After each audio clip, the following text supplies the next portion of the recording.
안녕하십니까, 장 대표입니다. 자, 소개될 코인은 리플 코인입니다. 자, 리플 코인 얼마입니까? 현재 시간 810원대를 유지하고 있습니다. 자, 여기 보시는 0.60달러 이 800원의 저항선에서 새로운 돌파를 시도하고 있는 모습을 보여주면서 상승에 대한 모멘텀이 이어질 것인가? 라는 부분에 대한 뉴스가 나왔죠. 자, 리플 코인 투자하시는 분들은 다들 아시겠지만 장기 투자하시든 단기적으로 투자하시든 너무나 힘든 시점을 겪고 있다. 라고 많이들 말씀하시더라고요. 어떠한 시점입니까? 800원 위에서 계속적인 횡보 라인을 가져오고 있는 모습을 그대로 보여주고 있죠. 자, 위로 올라가든 아래로 내려가든 어떻게 움직임을 보여줘야 되는데 계속적인 횡보 라인을 가져온다. 정말 지긋지긋하시고 힘이 빠질 수밖에 없는 시점이라는 거 충분히 이해를 합니다. 그런데 리플 코인이 갖고 있는 상승에 대한 모멘텀 또한 굉장히 강력한 이슈를 제공하고 있죠. 자, 우선은 리플 코인의 차트를 한번 보시면 어떻게 움직였습니까? 지금 이 시점입니다. 800원대, 850원 이 박스권 라인을 계속적으로 만들어가고 있는 모습을 보여주고 있죠. 자, 기술적 분석을 잠깐 해보시면 여기 마운트 곡스의 매도 물량 때문에 550원 근처까지 떨어졌다. 독일 정부의 매도 물량도 같이 나왔었죠. 근데 V자 반등을 통해서 확실한 상승력을 보여주면서 800원 위로 끌어올렸습니다. 근데 여기에서는 뭐가 있었습니까? 리플과 SEC가 조만간에 해소가 될 것 같습니다. 미국 법원에서도 조만간에 결과가 나올 것 같습니다. 그러한 기대감 때문에 올라왔던 게 바로 800원 라인이었습니다. 근데 여기 라인에서 바로 나왔습니까? 바로 안 나왔죠. 비공개 회의를 여러 번 하면서 힌트를 주지 않는다라는 이유 때문에 또 한 번 이 박스권 라인을 형성했었죠. 자, 이때 들어왔던 물량들 또한 굉장히 지긋지긋했을 겁니다. 근데 이 미국의 경기 침체 우려가 발생되면서 650원도 이탈하는 모습을 보였습니다. 그러면 여기 들어왔던 물량들은 어떻게 할까요? 리플과 SEC 얘네가 해소가 되면 분명히 800원 위로 올라갈 거니까 난 그때 전량 다 매도할 거야. 이런 생각들을 가질 수밖에 없습니다. 왜? 우리가 주식에 투자하고 코인에 투자하셨던 분들은 다들 아시겠지만 내 떨어졌다가 본전까지만 와라. 내 본전에서 매도할 것이다. 이러하신 생각들을 많이 하셨죠. 어떻습니까? 리플과 SEC가 결론이 나오자마자 바로 900원을 터치하면서 800원 위로 끌어올렸습니다. 그럼 어떻게 합니까? 이들의 물량들은 매도가 나오죠. 그래서 다시 한번 하방 압박, 또 한번 이 라인 때도 계속적인 횡보 라인을 가져오고 있는 현재 시점을 보여주고 있다라는 거. 지금까지 이렇게 흘러왔습니다.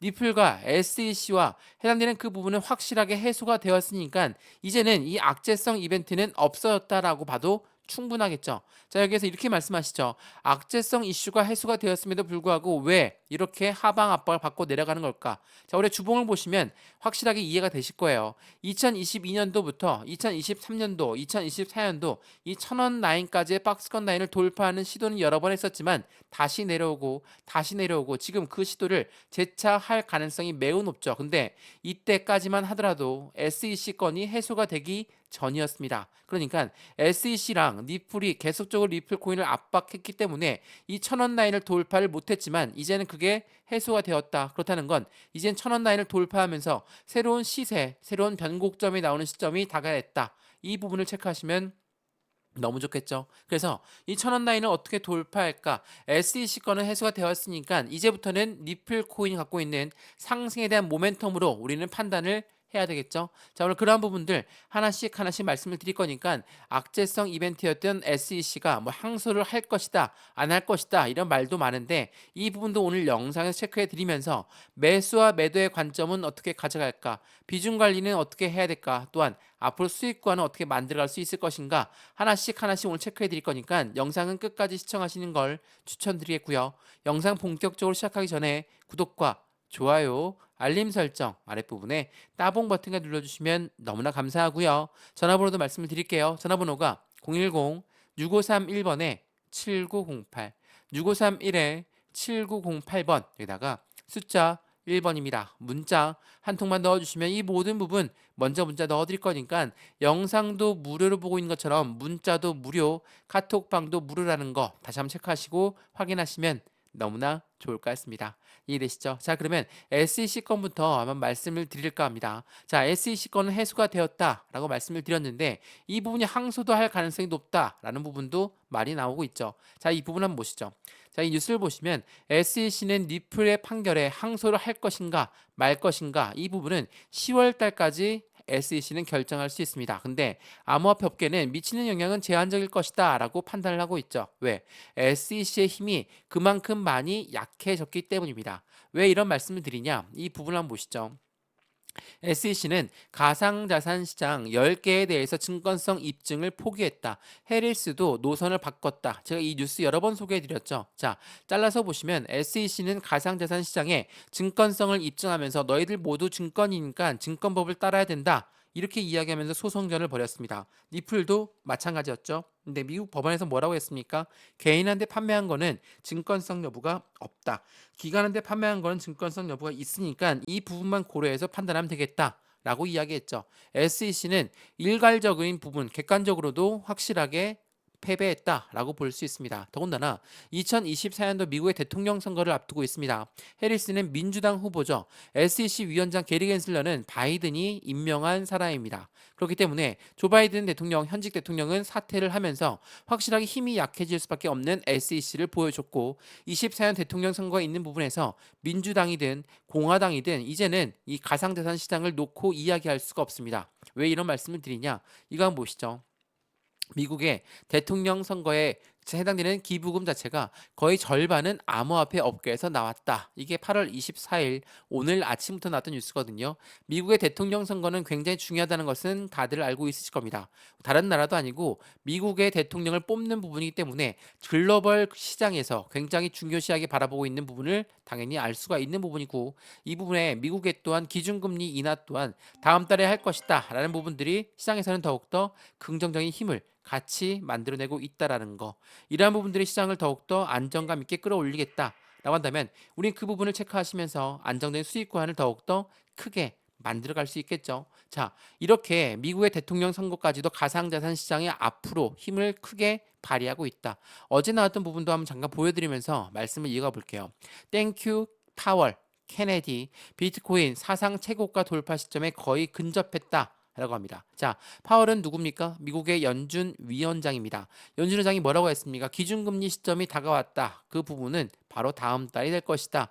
이번 24년도에 100bp를 낮추겠다라고 했습니다. 금리 인하하는 건 왜 이렇게 중요할까? 우리가 집을 샀을 때 대출을 받죠. 대출 금리 올라가면 어때요? 우리 엄청나게 힘들어지죠. 투자했던 집을 다시 팔 수도 있습니다. 그럼 고래들은 어떨까요? 고래들은 어디에 투자합니까? 주식에 투자하고 코인에 투자했습니다. 당연히 투자했던 자금을 회수할 수 있다라는 거. 그렇다는 건 매도를 말합니다. 당연히 시장에선 이 금리 결정에 굉장히 민감할 수밖에 없다라는 거. 또한 이 케네디 같은 경우는 트럼프를 지지하면서 트럼프에 해당되는 지지율이 올라갈 수밖에 없는 결과치를 만든다. 그런 모든 부분들은 코인 시장에 근접한 사상 최고가 돌파 시점이 근접한 부분을 만들어내고 있다라는 거.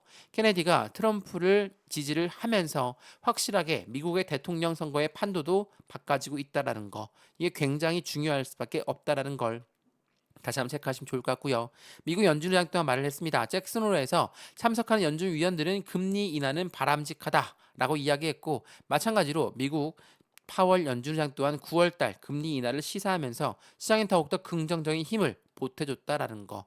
이러한 부분들이 시장을 더욱더 안정감 있게 끌고 갈 거라는 것을 체크해 보시면 좋을 것 같고요. 그렇다면 니플 코인 어떠한 상승에 대한 모멘텀을 가져갈까? 그 부분도 체크 한번 해봐야 되겠죠. 이거 한번 보세요. 니플 사상 최대 브레이크아웃이 임박했고 니플의 골든 크로스가 주목을 받고 있다. 이게 8월 21일 나왔던 부분인데 골든 크로스는 이평선이 서로 크로스가 되면서 상승 추세로 바뀌는 부분을 말을 하죠. 어떠한 이유 때문에 그럴까? 이 부분을 체크해 보시면 최근에 나왔던 뉴스부터 한번 보시죠. 니플 IMF와 협력해서 팔라우 국가의 결제 시스템을 구축했다. 이게 스테이블 코인이거든요. 자, 니플이 스테이블 코인을 계속적으로 발행할 것이다. 연말까지 나올 것이다. 라고 이야기를 하면서 미국의 국채를 엄청나게 사모으는 모습을 보였습니다. 왜? 스테이블 코인은 달러와의 연동 관계가 깊어지면서 달러가 올라가면 올라가고 달러가 내려가면 내려가는 연동 관계를 갖고 가고 있기 때문에 리플이 스테이블 코인을 발행한다는 것만으로도 엄청난 기대 가치가 높을 수밖에 없는데 여기 IMF와 협력했다라는 말이 있죠. 자, IMF와 이번에 협력했습니까? 그렇지가 않습니다. IMF와는 이번 속보 내용도 한번 보시면 아시겠지만 2023년 5월 13일 날짜로 나왔던 속보입니다. 니플과 IMF는 CBDC의 도입 관련을 논의하고 있다. 여기서 말하는 CBDC는 뭡니까? 바로 디지털 화폐입니다. 자, 우리가 사용하고 있는 종이 지폐 동전 우리 이용 안 하죠. 벌써 신용카드만 이용하고 있는데 이 부분이 디지털 화폐로 바뀐다. 이거는 우리나라뿐만 아니라 해당되는 전 세계 모든 국가의 중앙은행들은 이 CBDC의 개발 속도를 높이고 있어요. 그만큼 디지털 화폐는 앞으로 우리가 가야 될 길이라는 것을 보여주고 있다라는 거. 더군다나 귀금속 또한 니플로 결제합니다. 귀금속 거래 업체 스위스골드는 니플 결제 지원을 시행하면서 확실한 니플의 모멘텀들이 점차 보여주고 있다라는 것을 체크할 수 있죠. 자, 한마디로 얘기해서 니플은 미국 법원과 안정성이 있긴 증권이 아니라는 부분의 판결이 나오면서 스테이블 코인, IPO, ETF의 계획도 껑충 뛰어 올라간다. 스테이블 코인은 말씀을 드렸지만 이 IPO와 ETF는 뭡니까? 바로 증권성 이벤트에 SEC의 승인이 나와야 되는 부분입니다. 그러면 상승에 대한 모멘텀이 아니지 않냐? IPO는 주식시장에 상장하는 거고 ETF는 펀드인데 SEC가 이걸 승인해 줄 리 없다라고 말씀하시는 분들이 많더라고요. 자, 리플은 법원에서 판결 났습니다. SEC는 더 이상 리플을 가로막을 수가 없어요. 근데 SEC 위원장이 승인을 해줘야 되는 거기 때문에 SEC 위원장이 바뀌어야 되겠죠. 자, 제가 이 말씀을 드리는 이유는 여기 있습니다. 자, 미국의 SEC 위원장은 바뀔 가능성이 매우 높다라는 부분입니다. 자, 이러한 부분들이 어떠한 부분이냐? 이거 한번 보시죠. 해당되는 부분, SEC 위원장은 2024년 대통령 선거에서 어떤 후보가 당선되더라도 위원장은 25년 초에 사임할 가능성이 높다. 그만큼 SEC는 가상자산 시장을 압박했던 대표적인 인물입니다. 그러한 사람이 24년 대통령 선거에 나오는 모든 후보가 가상자산 시장을 확실하게 같이 업고 갈 수밖에 없는 부분이기 때문에 SEC 위원장이 당연히 바뀔 가능성이 높다라는 건 당연하겠죠. 이러한 부분들이 시장에서 긍정적인 힘을 같이 가져갈 것이라는 것을 다시 한번 체크해 보시면 너무나 좋을 것 같습니다. 이해되시죠? 자, 어떻습니까? 니플 코인 상승에 대한 모멘텀 강력할 수밖에 없고 SEC와의 해소된 부분이 확실하게 보여줄 거니까 이 부분을 천원 라인을 어떻게 돌파하는지가 가장 중요한 시점이 되었으니까 여전히 이 바닥 박스권 라인에 위치해 있을 때 매수와 매도의 관점은 어떻게 가져갈까? 비중 관리는 어떻게 해야 될까? 또한 앞으로 수익권은 어떻게 만들어갈 수 있을 것인가를 다시 한번 체크하시면서 안정적인 수익을 함께 하시면 더욱더 좋을 것 같습니다. 이해되시죠? 자, 리플코인 영상 여기까지입니다. 영상이 유익하였으면 구독과 좋아요, 알림 설정 아랫부분에 따봉 버튼을 눌러주시면 너무나 감사하고요. 전화번호 말씀드릴게요. 전화번호가 010-6531번에 7908 6931-7908번 여기다가 숫자 1번입니다. 문자 한 통만 넣어주시면 이 모든 부분 먼저 문자 넣어드릴 거니까 영상도 무료로 보신 것처럼 문자도 무료, 카톡방도 무료입니다. 받아보시고 확실한 수익 구간을 함께 만들어서 안정적인 수익 구간을 더욱더 극대화로 만드셔서 좋을 것 같고요. 추가 매수 타이밍, 신규 매수 타이밍 하나씩 한 분 한 분 따로따로 직접 잡아드릴 수 있도록 하겠습니다. 이해되시죠? 영상 여기까지입니다. 언제나 성공적인 투자 정말 진심으로 기원합니다. 감사합니다.